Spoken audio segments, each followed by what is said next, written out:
අපි දැන් බලමු එම්ප්ලොයී කෙනෙක්ගේ සැලරි ඩීටේල්ස් චේන්ජ් කරන්නේ කොහොමද කියලා. උදාහරණයක් විදිහට ගයන්ත කියන කැෂියර්ට විශේෂ දීමනාවක් දෙන්න ඕන නම් ඒක මේ විදිහම කරන්න පුළුවන්. ඔයා මුලින්ම කරන්න ඕනේ එම්ප්ලොයී ටැබ් එකට යන්න එක. ඊළඟට ඔයාට සැලරි ඩීටේල්ස් වෙනස් කරන්න ඕනේ මේ ගයන්ත කියන එම්ප්ලොයී කෙනා එයාට මම ඉදිරියෙන් කියන්නේ මොන ටෙක්ස්ට් බටන් එක ටච් කරන්න.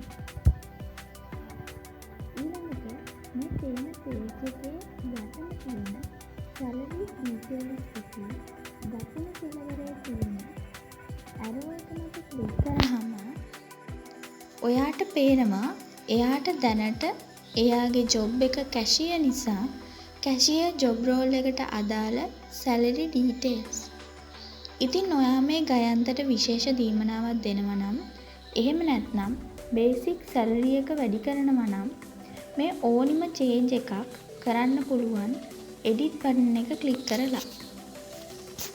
දැන් ඔයාට පුළුවන් මේ එම්ප්ලොයීගේ සැලරි ඩීටේල්ස් අවශ්‍ය විදිහට චේන්ජ් කරලා අප්ඩේට් බටන් එක ක්ලික් කරන්න. මේ hourly rate for off days එකට එයා day off එකක එහෙම නැත්නම් weekend නිවාඩු දවසක වැඩ කරනවට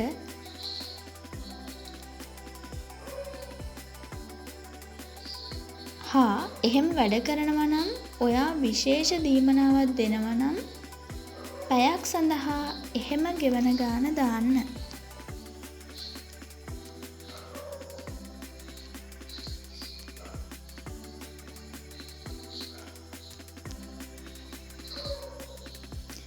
තව hourly rate for public holidays එකට පොය දවසක වගේ වැඩ කරනවා නම් එහෙම වැඩ කරනවට විශේෂ දීමනාවක් දෙනවා නම් පැයක් සඳහා එහෙම ගෙවන ගාන දාන්න.